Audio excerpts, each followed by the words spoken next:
¿Alguna vez usted ha sentido algún tipo de angustia, alguna incomodidad cuando va para su sitio de trabajo y no precisamente por la tarea que tenga que cumplir, sino por la presencia de alguien específico en ese sitio de trabajo? Ese sitio de trabajo se convirtió en ese espacio de angustia. ¿Por qué? Precisamente el tema de violencias invisibles en el ámbito laboral será nuestro tema del episodio del día de hoy. Esto es Salud Mental al Rescate. Ella es Liliana Torres Gómez, yo soy Diana Vega. Bienvenidos. Y entramos en materia saludando a nuestro invitado, Liliana. Sí, señora, se trata del abogado Sebastián González Díaz. Él es experto en derecho laboral, además es consultor y experto también en tema de pensiones, para que lo vayan sabiendo. Doctor Sebastián, bienvenido. Muchísimas gracias por la invitación. Para mí es muy agradable compartir este espacio. Adicionalmente es importante mencionar que soy creador de contenido jurídico para empresas y empleadores, y en redes sociales aparezco como soylegal.co. Uy, qué bueno. O sea, lo que habla, lo habla de manera muy didáctica, precisamente para el tema que hoy estamos abordando. Doctor, inicialmente acerca de lo que se trata desde la ley frente a esas violencias en el tema laboral o en el ámbito laboral. ¿La ley qué dice? Bueno, aquí hay que hacer como un recuento histórico. Yo sé que es muy maluco hablar de leyes, pero la primera vez que se habló de violencia o de acoso laboral en Colombia fue a través de la ley 1010 del 2006. Y posteriormente, en el año 2019, la Organización Internacional del Trabajo, en su convenio 190, expidió, digamos, unas ciertas reglamentaciones adicionales que fueron adheridas por Colombia a través de una ratificación de ese convenio. Y por último, se expidió la reforma laboral, que fue tan conocida, que es la Ley 2466 de 2025, donde se amplió el concepto de lo que podría ser acoso laboral. Digamos que la Ley 1010 de 2006 establecía que el acoso laboral exclusivamente era en el ámbito de trabajo, sí, en el lugar de trabajo, y ahora con esta nueva normatividad hablamos de que se amplificó a el transporte, el sitio de trabajo, a lugares externos, inclusive al teletrabajo, que es cuando el empleador y el empleado jamás están en el mismo lugar. Es que podemos decir entonces en ese contexto que esas normas, que las normas laborales son muy recientes, teniendo en cuenta de que pues trabajamos desde hace muchísimos años en la sociedad colombiana. Son unas leyes recientes, lo que hace significar que de pronto las personas que tienen más edad son las que menos costumbre pueden tener frente al cumplimiento de las normas laborales. Podría decirse que sí, y de hecho siento que en el tema que yo he venido asesorando empresas es el conflicto que hay siempre con los empleadores, que son personas muy mayores, porque Exacto. tienen esa concepción patronalista en donde el trabajador sí o sí tiene que cumplir con todo lo que tiene que cumplir, bien sea con maltratos o con regaños o como, digamos, descontextualizando una relación de trabajo que finalmente no deja de ser: usted me paga a mí para hacer algo y yo lo contraté a usted para hacer algo. Pero siempre cuando hablamos de empleadores que son personas de mucha edad, estamos hablando de personas que siempre están acostumbradas al patronalismo y no a donde hay una, llamémosle, igualdad entre empleador y empleado. Y yo creería, porque además puedo dar fe de eso, hay algunas personas, algunos patrones, algunos jefes o líderes de grupos en donde dicen: nos ponemos la camiseta, tenemos que dejar la piel. Sí. Entonces, ¿cómo se percibe o cómo se recibe a partir de lo que nos enseña la ley, de lo que nos muestra y nos exige la ley, frente a esas exigencias o esas frases o ese comportamiento que ya ha venido de manera histórica? Bueno, digamos que necesariamente el exigirle a un trabajador el cumplimiento de unas metas no necesariamente es acosar laboralmente a ese trabajador. Pero también hay que entender que hay metas irreales, sobrecarga laboral o inclusive, como lo decía, ya venga, pongámonos la camiseta, y eso lo que busca es desconocer ciertos derechos adquiridos del trabajador, como el recargo por trabajar más horas, ¿sí? Pero no se suele ver, llamémosle, la voluntad del empleador de pagar, sino que siempre nace el tema de venga, pongámonos la camiseta, somos la misma empresa, somos una familia, y hay que descontextualizar la relación de empleador-empleado como una familia, porque nuevamente reitero, es una relación contractual. Usted me paga para algo y yo hago ese algo por ese pago. Exacto. Y además, ¿cómo entender en este momento el contexto de violencias alrededor del ámbito laboral? Se puede decir que hay determinado número de violencias, esas violencias se pueden clasificar. Bueno, sí existen diferentes tipos de violencia que pueden darse en el marco de una relación de trabajo. Digamos que para la gente o para las personas del común, lo natural es que violencia sea algo demasiado visible, como que te grito, te maltrato físicamente, te humillo, pero no necesariamente están solo esas violencias, o de pronto de acoso sexual, porque también se pueden dar, sino que hay violencias más silenciosas, con de pronto el humor o de pronto la exclusión del trabajador del grupo de trabajo o de reuniones laborales. Eso se empieza a ver en el contexto laboral, lastimosamente, porque es el lugar donde más permanecemos nosotros en la actualidad. Más que en la casa, nosotros estamos más en el sitio de trabajo. Y en el sitio de trabajo se presentan esas violencias silenciosas que, a pesar de que no hacen demasiado ruido, afectan demasiado al trabajador que las sufre, bien sea psicológica o físicamente, porque también entendemos que las patologías psicológicas luego se transmutan a algo físico.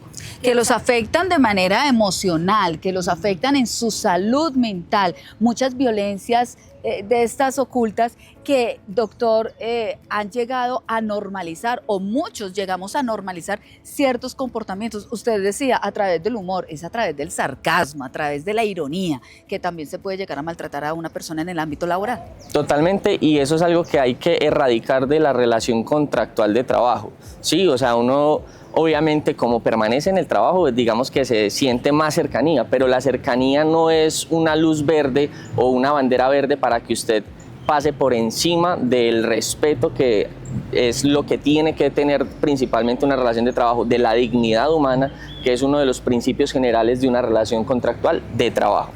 Cuando hablamos de esas violencias, además de las invisibles, porque tratamos de normalizar siempre la situación, porque es que yo necesito mi salario, es que yo vengo a trabajar y no a hacer amigos.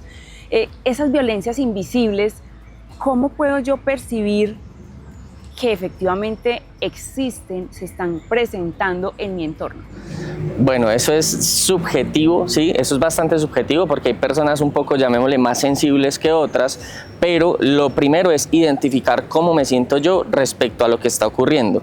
Una vez lo identifico, lastimosamente en esto hay que reunir pruebas, ¿sí? Porque uno pues tiene que llegar a un contexto de un comité de convivencia laboral. Entonces, venga, identifico cuál es la situación, reúno las pruebas pueden ser o pantallazos de WhatsApp o de los correos o testimonios de otros compañeros de trabajo, y paso número 3, acudo al comité de convivencia laboral, que también hay que ser claros, y es que el comité de convivencia laboral no es como un juez, él no dice hay o no hay acoso laboral. El comité de convivencia laboral es algo más conciliador, donde nosotros entramos con la persona que se siente vulnerada y el que pues presuntamente está vulnerando al trabajador, para que lleguemos a unos acuerdos y a unas buenas prácticas de labor.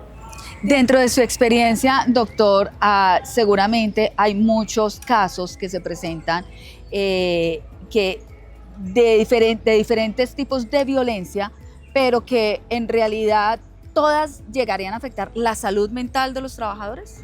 Sí, podría decirse que ese es el principio o la génesis de cualquier violencia de índole laboral. Lo primero que se afecta es la mentalidad o la psicología de la persona, porque no suele ser muy común que el empleador vaya y golpee al trabajador, ¿cierto? Porque eso ya es demasiado visible. Pero nuevamente, cuando hablamos de esas violencias invisibles, lo primero que se afecta en el trabajador o la persona sobre la cual recae es su psicología. Cuando hablamos de noticias recientes, tenemos que mencionar el tema del acoso sexual. ¿Cómo se entiende el acoso sexual en el ámbito laboral? Máxime cuando en este momento las personas están escuchando mucho más situaciones o noticias de lo que ha ocurrido en otros espacios. Bueno, mire, lastimosamente en Colombia sí tenemos una situación crítica respecto al acoso sexual.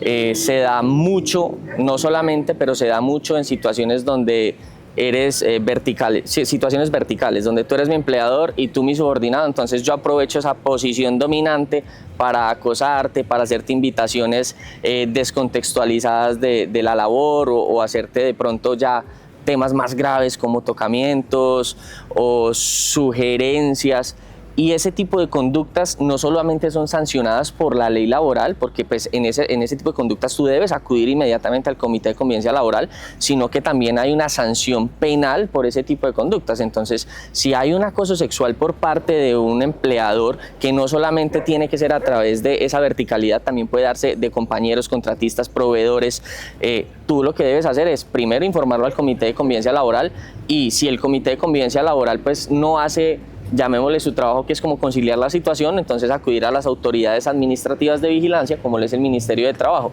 Y si el Ministerio del Trabajo no lo hace, acudir a donde un juez laboral, y en el caso del acoso sexual, acudir a la Fiscalía General de la Nación a interponer las respectivas denuncias.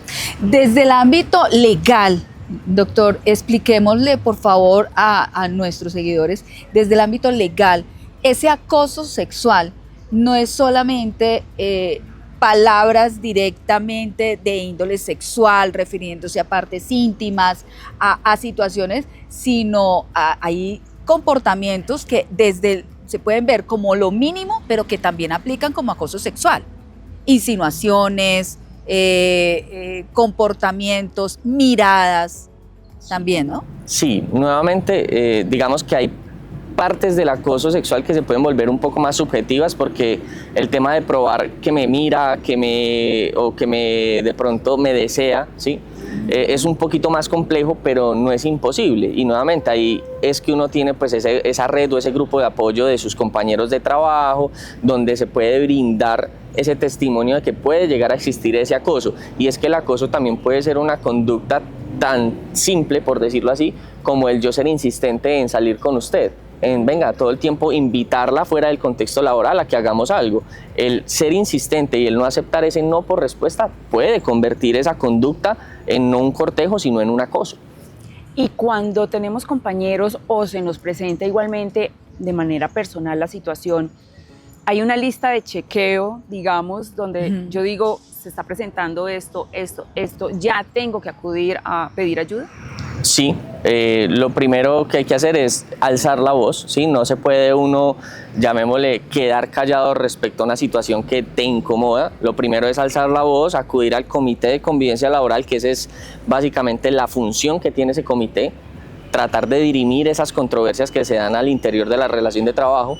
Y nuevamente, si el Comité de Convivencia Laboral, porque suele pasar mucho que pues el Comité de Convivencia Laboral tiene un representante del empleador, un representante de los trabajadores, pero todos no dejan de ser empleados. Sí. Entonces muchas veces está ese temor, son imparciales, por así decir, no son imparciales, perdón, por así decirlo. Entonces, cuando ese comité no cumple esa función, ahí es donde hay que acudir ya a los entes administrativos de vigilancia, como el Ministerio del Trabajo. Y ahí no podríamos decir que se podría generar un espacio de revictimización si yo no estoy seguro que ahí van a ser efectivos al tomarme la denuncia.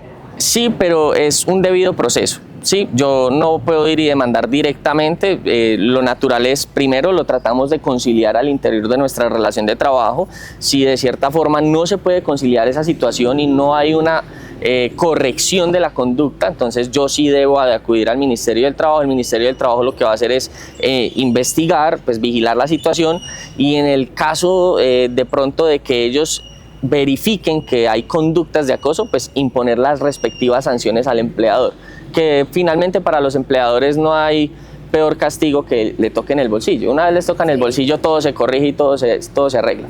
Listo. Diana, aquí hemos acostumbrado a hablar también de los testimonios, de eso que viene ocurriendo de manera efectiva, 100% real. Una situación que le haya llamado poderosamente la atención dentro de los casos que usted ha atendido, de una situación de acoso laboral o acoso sexual dentro del ámbito laboral que haya afectado a tal punto la salud mental de esa persona.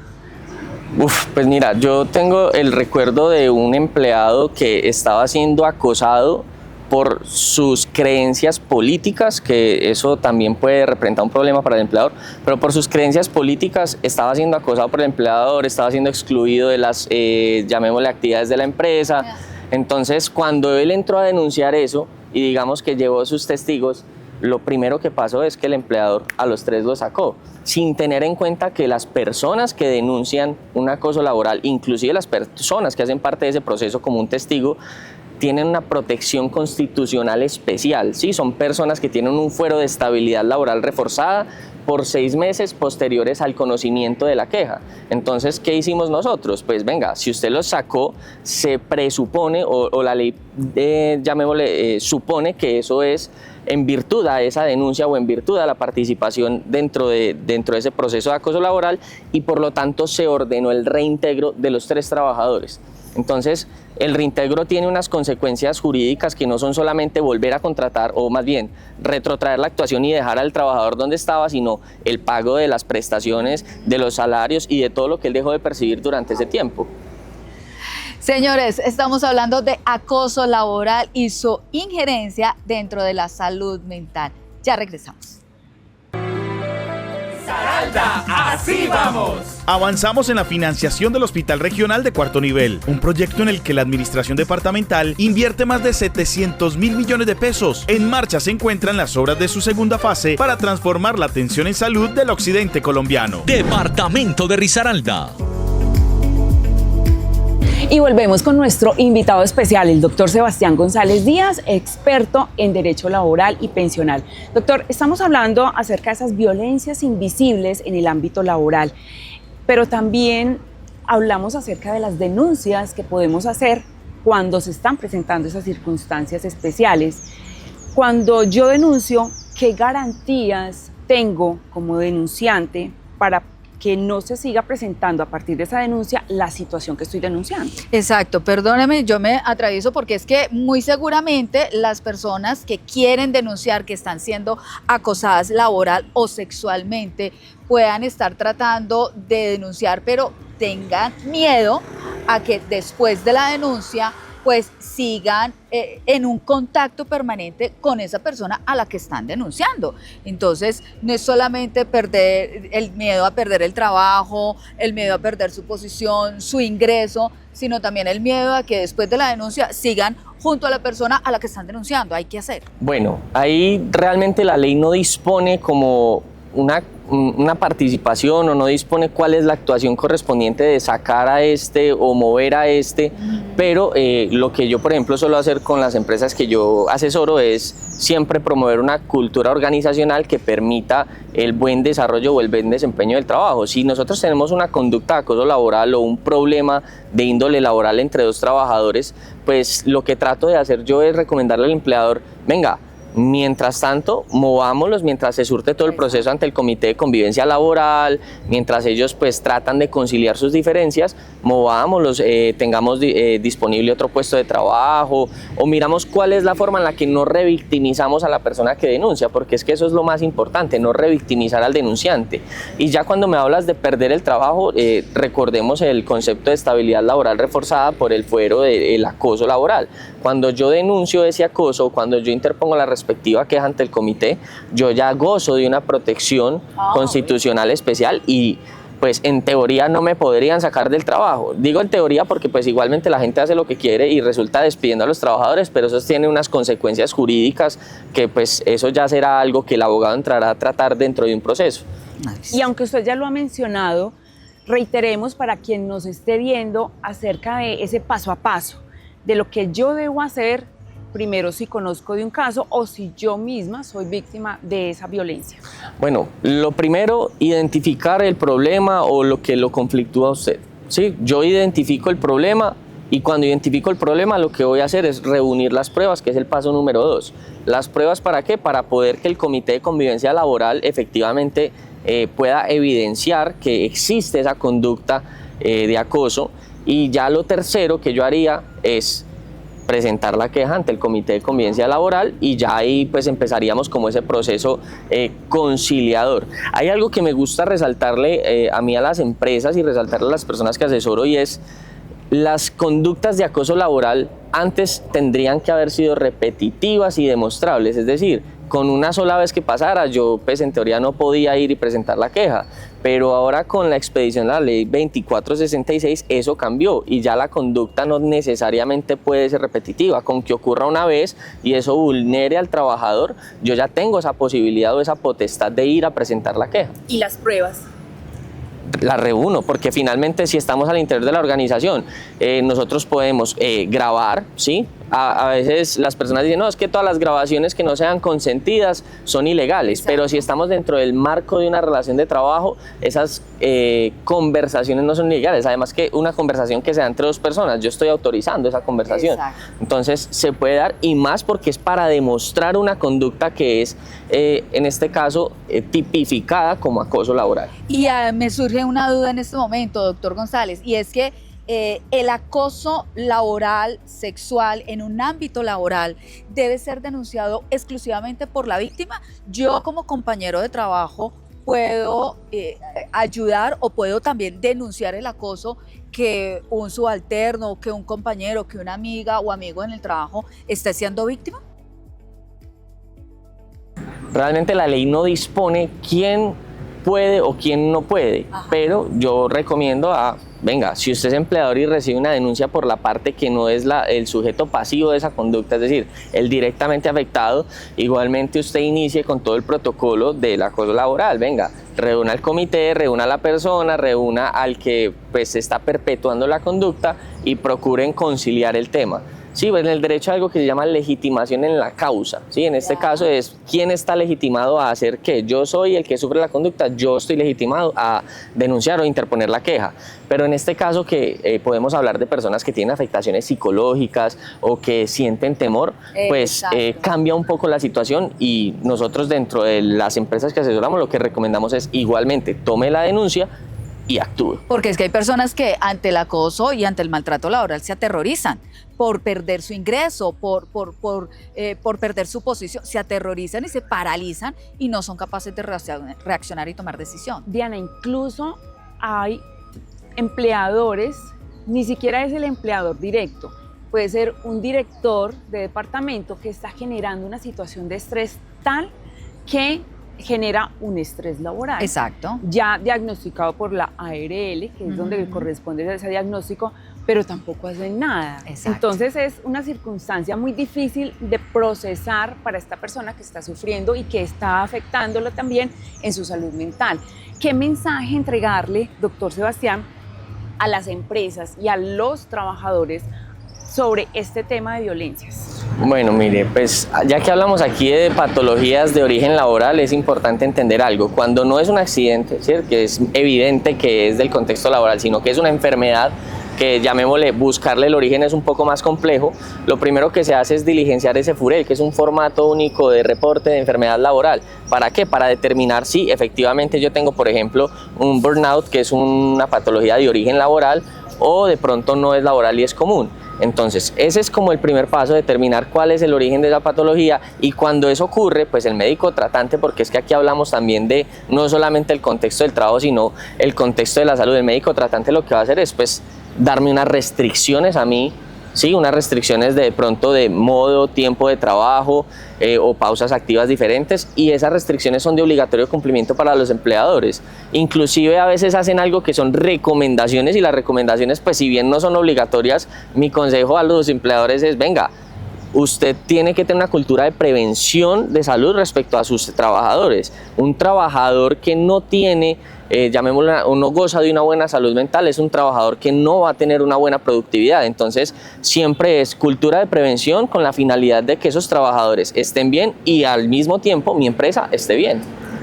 Diana, y el 315-560-8849, que es nuestra línea del centro de escucha, allí le podemos generar un proceso de acompañamiento. Siempre el centro de escucha es eso, escuchar de parte de un profesional en psicología lo que está ocurriendo con usted, con su entorno. Y si usted se siente en ese nivel de desespero, pues sería como un primer paso para poderle dirigir en el paso a paso que nos acaba de dar el doctor Sebastián. Claro que sí, y si la situación es muy crítica, hay una crisis de la salud mental en ese momento suya o de alguna persona que esté en su entorno, puede marcar desde cualquier dispositivo celular el 106-106, la línea amiga, disponible las 24 horas del día, los 7 días de la semana, y atendido por psicólogos y expertos que los pueden atender y que los pueden guiar. Doctor Sebastián, gracias por haber aceptado la invitación de Salud Mental al Rescate. Muchísimas gracias a ustedes por este espacio. Es muy importante y valioso que siempre se hable de salud mental y obvio siempre se prevenga. No, para nosotros es un placer haberlo tenido acá. Aquí nos despedimos de puñito, con todo el cariño. Doña Liliana, muchísimas gracias, señores. Ustedes sigan atentos a las redes sociales de Risaralda 100.2 FM, tu radio, al canal de YouTube, en donde se están entregando de manera permanente todos estos contenidos. Mil gracias por haber estado con nosotros. Risaralda, así vamos. Avanzamos en la financiación del Hospital Regional de Cuarto Nivel, un proyecto en el que la Administración Departamental invierte más de 700 mil millones de pesos. En marcha se encuentran las obras de su segunda fase para transformar la atención en salud del occidente colombiano. Departamento de Risaralda.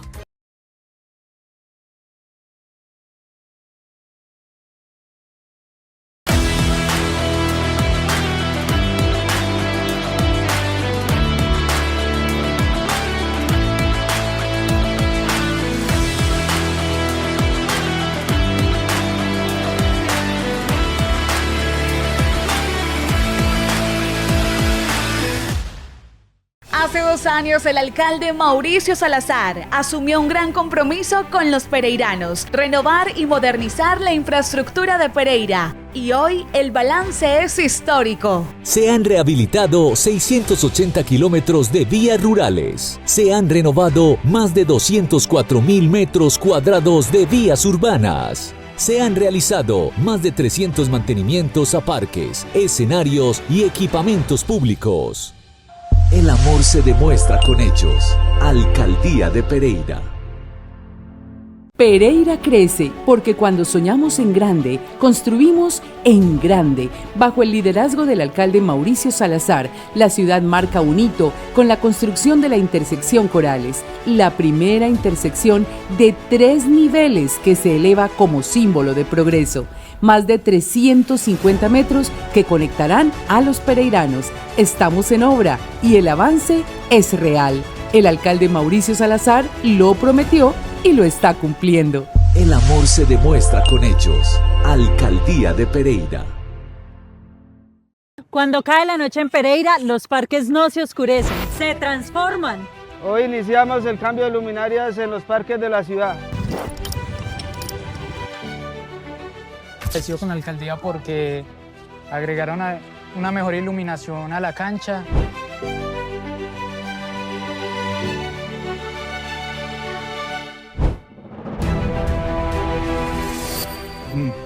Maravillosa, maravillosa porque sí realmente la estábamos necesitando.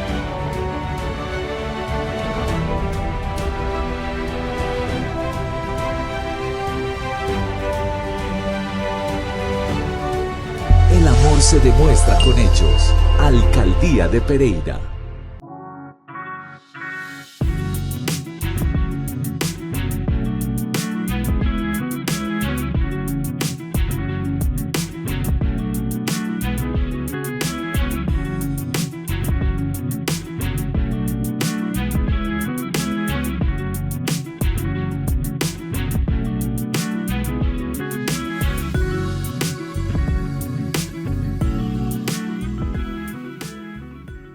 Mundovisión, una visión diferente del mundo. Entretenimiento, música, noticias, opinión, actualidad, deporte, cultura, tecnología, gastronomía y turismo. La mejor forma de descubrir nuestro paisaje cultural cafetero, sus gentes y sus costumbres. Mundovisión, la nueva forma de hacer televisión. Canal Regional 104 de Claro, Mundovisión TV. Una emergencia se puede presentar en cualquier momento. Por eso las telecomunicaciones son esenciales para que estemos conectados y podamos pedir ayuda. A causa del robo y daños a los equipos como plantas eléctricas, baterías de litio, baterías de plomo, cables y fibra óptica, una comunidad puede quedar sin conectividad. Si ves un robo o daño a los equipos, denúncialo. Marcando *160. Llama a la línea 310-288-88 o al 123. Claro, puedes todo. Tenga en cuenta que desde el próximo 1 de mayo habrá cambios y cierres por la construcción de la nueva intersección Corales. Se realizará cierre en el sentido Cerritos-San Joaquín. Sí, completamente cerrado. Ahora el desvío inicia 100 metros antes, detrás de los patios de Megabús, y los vehículos serán dirigidos hacia la vía Campo Alegre. ¿Y cuáles son las opciones de recorrido entonces?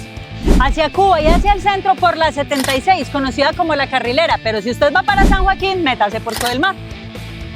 El ingreso en el sentido Cuba-Cerritos no se cierra, solo se va a mover un poco más al norte y se habilitará acceso al barrio Corales por acá por el colegio. Y este último cambio será visible desde el 4 de mayo. El amor se demuestra con hechos. Alcaldía de Pereira.